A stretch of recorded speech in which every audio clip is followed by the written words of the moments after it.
नमस्कार विद्यार्थी मित्र. नमस्कार. आज आपल्याला एक तुमची परीक्षा पाहायची की तुम्हाला महादशेमध्ये अंतर्दशेचा कालावधी कुठल्या महादशेत, अमुक अमुक महादशेमध्ये अमुक अमुक अंतर्दशा, किती वर्ष, किती महिने, किती दिवस येते आहे का तुम्हाला? ही गोष्ट लगेच काढू शकाल की पंचांगाचा उपयोग कराल? कारण आपल्या पंचांगामध्ये पण एक कोष्टक दिलेलं आहे, या महादशेत या ग्रहाची अंतर्दशा किती वर्ष, किती महिने, किती दिवस. मग दरवेळी तुम्ही पंचांग घेऊन फिरणार आहात का हातात, किंवा पंचांग मध्ये तुम्हाला पाहावं लागणार आहे का? तर लक्षात घ्या, आज आपल्याला हीच गंमत शिकायची. म्हणजे याच्यासाठी तुम्हाला पंचांग जवळच असलं पाहिजे आणि त्याच्यात बघूनच मी सांगितलं पाहिजे अशी काही आवश्यकता नाही. लक्षात आलं? एक छोटंसं सूत्र आहे, त्या सूत्राचा जर तुम्ही वापर केलात तर तुम्हाला कोणी विचारलं की मला महादशा अमुक अमुक सुरू आहे आणि येणारी अंतर्दशा अमुक अमुक आहे, तर त्याच्यामध्ये ती किती वर्ष, किती महिने, किती दिवस, तुम्ही ऍक्युरेट ते वर्ष, महिने, दिवस काढा. एकही दिवस पाठीपुढे होणार नाही. नंतर ते उत्तर तुम्ही पंचांगामध्ये पुन्हा चेक करू शकता, जे कोष्टक दिलंय त्याच्यामध्ये. ओके, तर सर्वप्रथम ही गोष्ट लक्षात घ्या की आपल्या आयुष्यामध्ये एक विश्वोत्तरी महादशा असते. जनरली अष्टोत्तरी महादशा, योगिनी महादशा आणि विश्वोत्तरी महादशा. पण सर्रास ज्या महादशेचा वापर केला जातो ती म्हणजे विश्वोत्तरी महादशा. विश्वोत्तरी महादशा म्हणजे माणसाचं एक आयुष्य 120 वर्ष कल्पिलं गेलं, हे कल्पित केलं की 120 वर्ष, त्याला आपण विश्वोत्तरी महादशा म्हणतो, म्हणजे 120 वर्ष. आणि त्याच्यापैकी ही जी 120 वर्ष दिलेली आहे ती रवी पासून राहू केतू पर्यंतच्या सर्व ग्रहांमध्ये ती विभागली गेलेली आहे. फक्त प्रत्येकाला महादशेचा कालावधी हा वेगवेगळा दिलेला आहे. लक्षात आलं की नाही? तर सर्वप्रथम आपल्याला हे माहिती पाहिजे की कुठल्या ग्रहाला विश्वोत्तरी महादशेत किती वर्ष बहाल केलेली आहे, हे तुम्हाला माहिती असणं आवश्यक आहे. आता राशीचक्रातली पहिली राशी आहे मेष राशी, आणि राशीचक्रातलं पहिलं नक्षत्र जे आहे, कळलं की नाही, जे आपल्याकडे 27 नक्षत्र आहेत, 27 नक्षत्र 9 ग्रहांमध्ये विभागली गेलेली आहे. याचाच अर्थ प्रत्येक ग्रहाकडे 3-3 नक्षत्र आलेली आहे. बरोबर आहे? मग नक्षत्र मालिकेतलं पहिलं नक्षत्र कुठलं? तर ते अश्विनी नक्षत्र. सुरुवातीचं नक्षत्र, प्रारंभीचं नक्षत्र अश्विनी. मग अश्विनी नक्षत्राचा स्वामी कोण आहे? केतू. मग येतं भरणी नक्षत्र, त्याचा स्वामी आहे शुक्र. नंतर येत आहे ते कृत्तिका नक्षत्र, स्वामी रवी. रोहिणी नक्षत्र, स्वामी चंद्र. मृग नक्षत्र, स्वामी मंगळ. आद्रा नक्षत्र, स्वामी राहू. पुनर्वसू नक्षत्र, स्वामी गुरु. पुष्य नक्षत्र, स्वामी शनी. आणि आश्लेषा नक्षत्र, स्वामी बुध. म्हणजे हा एक क्रम झाला. बरोबर आहे? म्हणजे अश्विनी नक्षत्रापासून सुरू झालं आणि बुधाच्या नक्षत्रापर्यंत संपलं. म्हणजे अश्विनी नक्षत्राचा स्वामी केतू, तिथून जो प्रारंभ झाला तो आश्लेषा नक्षत्रापर्यंत राहिला. म्हणजे आश्लेषा नक्षत्र कर्क राशीमध्ये येतो. म्हणजे मेष रास अग्नितत्वाची राशी मेष राशी, वृषभ राशी पृथ्वी तत्वाची, मिथुन राशी वायू तत्वाची, आणि कर्क राशी जलतत्वाची. म्हणजे अग्नी, पृथ्वी, वायू, जल या राशी आपल्याकडे आहे. बरोबर आहे? तर मेष राशीपासून सुरुवात झाली कर्क राशीपर्यंत. पुढे पुन्हा अग्नितत्वाची रास सिंह रास आणि वृश्चिक राशीपर्यंत क्रम येतोय, म्हणजे जलतत्वाची राशी. आणि तिथून पुन्हा अग्नितत्वाची राशी, पुन्हा धनुरास ते मीन रास जलतत्वाची. मग याच्यामध्ये केतू पासून सुरू झाली आणि बुधापर्यंत संपली.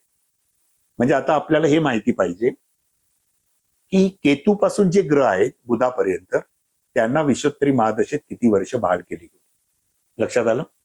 तर सर्वप्रथम लिहून घ्या की प्रारंभीचं नक्षत्र अश्विनी नक्षत्र, त्याचा स्वामी केतू, आणि केतूला विश्वोत्तरी महादशेमध्ये 7 वर्षांचा कालावधी दिलाय. ओके, लिहून घ्या. नंतर आहे तो शुक्र, म्हणजे नंतर येते अश्विनी नक्षत्राच्या नंतर भरणी नक्षत्र. भरणी नक्षत्राचा स्वामी आहे शुक्र, आणि शुक्राला विश्वोत्तरी महादशेत 20 वर्षांचा कालावधी दिला. भरणी नक्षत्राच्या नंतर नक्षत्र येते, पुढील नक्षत्र ते म्हणजे कृत्तिका. आणि कृत्तिका नक्षत्राचा स्वामी आहे रवी, आणि रवीला विषुत्तरी महादशेत 6 वर्ष दिली. कृत्तिका नक्षत्राच्या नंतरचं जे नक्षत्र येते ते आहे रोहिणी, आणि रोहिणी नक्षत्र चंद्राचं आहे, आणि चंद्राला विषुत्तरी महादशेमध्ये 10 वर्ष दिली. रोहिणी नक्षत्राच्या नंतरचं नक्षत्र येतं मृग नक्षत्र. मृग नक्षत्राचा स्वामी मंगळ, मंगळाला विषुत्तरी महादशेमध्ये 7 वर्ष दिलेली आहे. मंगळाच्या नंतर जे नक्षत्र येते, पुढील नक्षत्र मृगच्या नंतर आर्द्रा, ते आहे राहूचं नक्षत्र, आणि राहूला विषुत्तरी महादशेमध्ये 18 वर्षांचा कालावधी दिलेला आहे. आर्द्रा नक्षत्राच्या नंतर पुढचं नक्षत्र येत आहे ते म्हणजे पुनर्वसू. पुनर्वसू नक्षत्राचा स्वामी आहे गुरु, आणि गुरुला विषुत्तरी महादशेत 16 वर्ष दिलेली. पुनर्वसू नक्षत्राच्या नंतर येत आहे ते म्हणजे नक्षत्र पुष्य नक्षत्र. पुष्य नक्षत्राचा स्वामी आहे शनी, शनीला विषुत्तरी महादशेमध्ये 19 वर्षांचा कालावधी दिला. आणि पुष्य नक्षत्राच्या नंतर नक्षत्र येत आहे आश्लेषा. आश्लेषा नक्षत्राचा स्वामी आहे बुध, बुधाला विषुत्तरी महादशेमध्ये 17 वर्ष दिली. आता विद्यार्थी मित्र, केतूपासून जी वर्ष आपण दिलेली आहे ती बुधापर्यंत, त्या सर्व वर्षांची एक बेरीज करा, तर ती तुम्हाला येणार आहे पूर्ण 120 वर्ष. लक्षात आलं? आपण असं म्हणतो की महादशेचा क्रम कसा सुरू होतो, तर या महादशेचा दिग्दर्शक जर कोण असेल ग्रह मालिकेतला, तो म्हणजे चंद्र. चंद्राला आपण विषुत्तरी महादशेचा दिग्दर्शक म्हटलेलं आहे. म्हणजेच जन्मकालीन चंद्र ज्या राशीत असतो आणि ज्या नक्षत्रात असतो, त्या नक्षत्र स्वामीने दर्शवलेली महादशा जन्मकालीन सुरू होते. बरोबर आहे? राईट? म्हणजे तुम्ही प्रत्येकाने चेक करा की आपली राशी कुठली आणि आपलं नक्षत्र कुठलं, त्याचा नक्षत्राचा स्वामी कोण. जो नक्षत्राचा स्वामी असेल त्याची महादशा तुम्हाला जन्मकालीन सुरू होणार, आणि ती महादशेचा कालावधी किती असेल तर तो आपल्याला विषुत्तरी महादशेत आता आपण नोंद केलेला आहे. परंतु चंद्र जन्मवेळी त्या नक्षत्रात किती अंशावर आहे, कारण प्रत्येक नक्षत्र 13 अंश 20 कलेचंच असतं, आणि ते 4 चरणांचंच असतं. बरोबर आहे?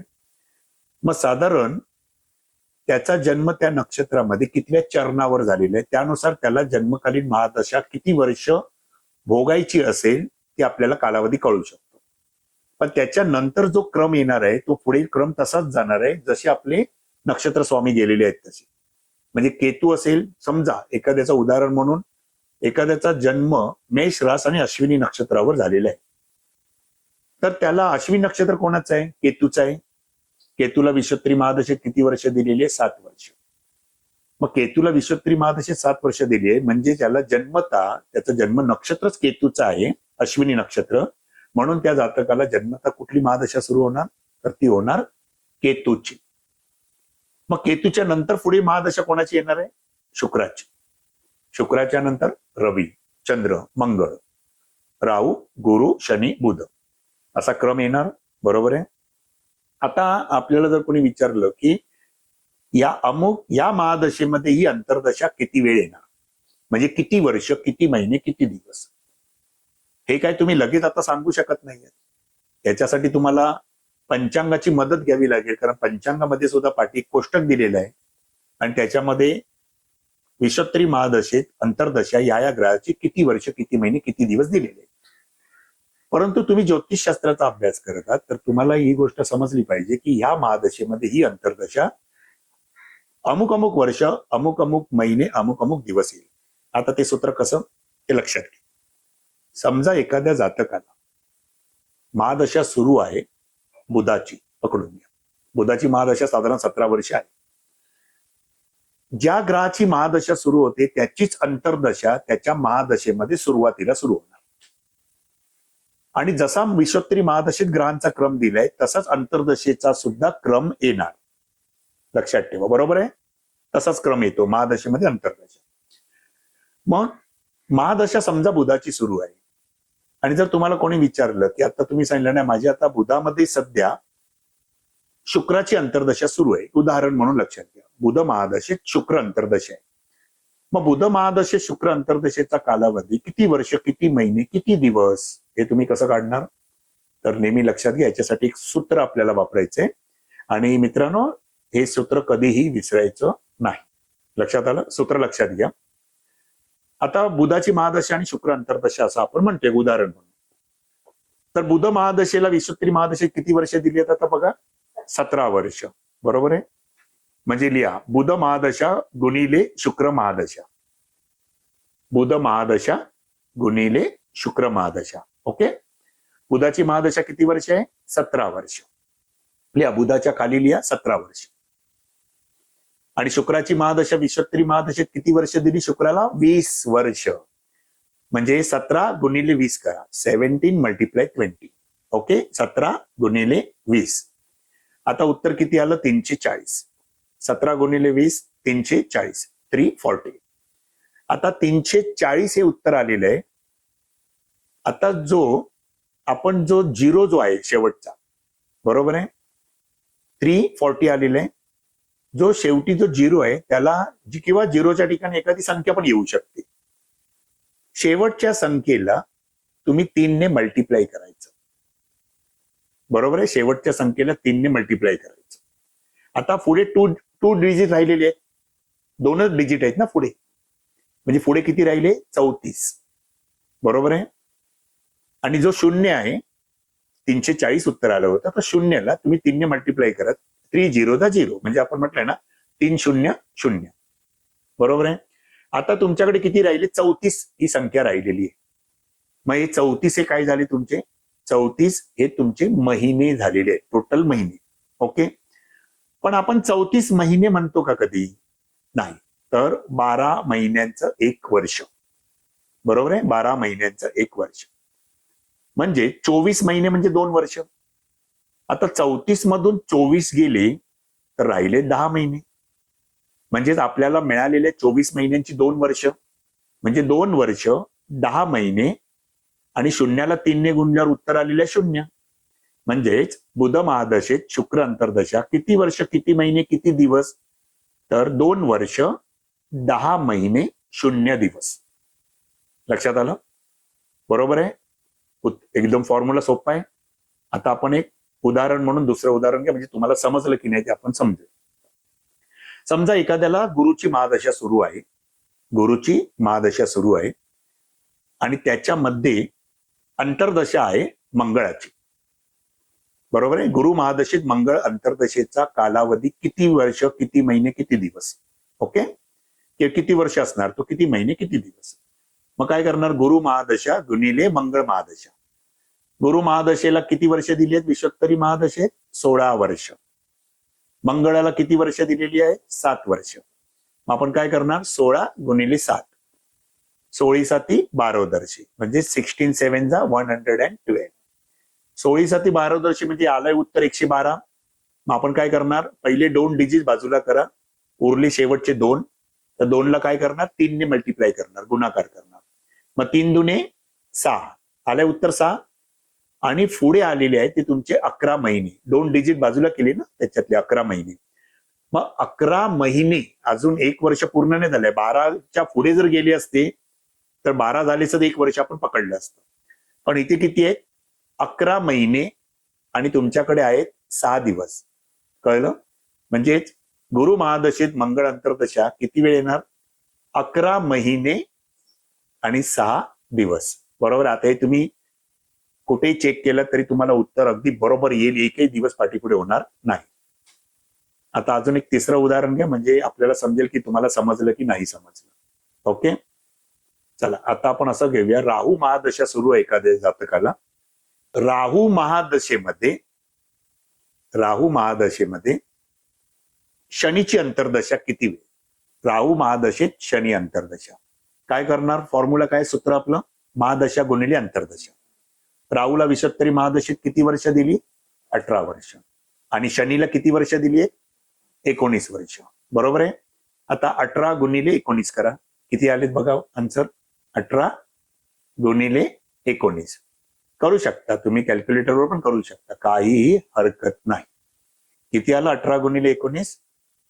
तर आताचं सगळं टेक्नॉलॉजीचं युग आहे. सगळेजण आपले पाडे टेबल्स विसरलेले आहेत. तुम्ही कॅल्क्युलेटरची मदत विद्यार्थी मित्र घेऊ शकता. 18 राहूची महादशा 18 वर्ष गुणिले 19 वर्ष. मी उदाहरण तुम्हाला दिलंय. किती आलं? 342. बरोबर आहे. 342 लिहा. 18 गुणिले 19 राहू महादशा गुणिले शनी अंतर्दशा. शनी अंतर्दशा, शनीची किती वर्ष दिली आहेत? 19 वर्ष आणि राहूची 18 वर्ष, म्हणून 18 गुणिले 19 342. 342 मध्ये आपण काय करणार? 34 जे 2 डिजिट ते बाजूला करा. आणि आता उरले 2 ला तुम्ही काय करायचं? गुणाकार मल्टिप्लाय 3 हा फॉर्म्युला आहे. म्हणजे 3 2 जा 6. बरोबर आहे. आता 34 महिने आलेले आहेत. बरोबर आहे. 34 महिने. पण 34 महिने होतात का? तर नाही होत. याचाच अर्थ 12 महिने म्हणजे 1 वर्ष, मग 24 महिने म्हणजे 2 वर्ष, मग 34 मधून 24 गेले, राहिले 10 महिने. म्हणजेच 2 वर्ष 10 महिने आणि 6 दिवस. लक्षात आलं? 2 वर्ष 10 महिने 6 दिवस राहू महादशेत शनी अंतर्दशेचा कालावधी. आता विसरू शकत नाही तुम्ही हा फॉर्म्युला कधी. हा आपल्याला कधी कुठल्याही महादशेमध्ये एखादी अंतर्दशा घडणार असेल तर तो साधारण आपल्याला अंदाज येईल की अमुक अमुक वर्षी तुम्हाला ही महादशा सुरू होईल आणि त्याच्यामध्ये अंतर्दशेचा कालावधी एवढा आहे. म्हणजे साधारण त्या वर्षामध्ये जरा कालावधी ऍड केला तर तुम्हाला ती पुढची वर्ष कळतील. आणि साधारण तो जो जातक एखादी घटना पाहू इच्छित असेल तर ती कितव्या वर्षी होईल, कुठल्या वर्षी होईल हे सुद्धा तुम्ही काढू शकाल. बरोबर आहे. म्हणजे कुठल्या महादशेत किती वर्ष. काही वेळेला आपली गोंधळग्रस्त परिस्थिती होते की किती दिवस किती महिने वर्ष आपण सांगू शकत नाही. त्याच्यासाठी एक सिंपल सूत्र आज तुम्हाला मी शिकवलंय. विसरू नका. महादशा गुणिले अंतर्दशा. ओके. महिना, दिवस आणि वर्ष काढू शकता. मित्र, अशी छोटी छोटी सूत्र आपण ज्योतिष वर्गामध्ये नेहमी पाहणार आहोत. ज्या सूत्रांचा अवलंब करून तुम्ही सहजगत्या सुलभ पद्धतीने ज्योतिष शिकू शकाल. आपले जर लेक्चर्स आवडत असतील, अनेक विद्यार्थी मित्रांना जे कोण ज्योतिषप्रेमी ते सुद्धा आपले व्हिडिओ पाहत असतील तर आमची कृपया विनंती आहे की नुसता व्हिडिओ बघत राहू नका. जर आवडत असतील तर नक्कीच इतरांपर्यंत जास्तीत जास्त शेअर करा. आणि हो, आमच्या चॅनलला सबस्क्राईब करायला विसरू नका. आणि अजून तुम्हाला काय विषय शिकायला आवडतील याच्याबद्दल कमेंट बॉक्समध्ये आपली प्रतिक्रिया नक्की कळवा. पुन्हा भेटू पुढील भागात. तोपर्यंत नमस्कार.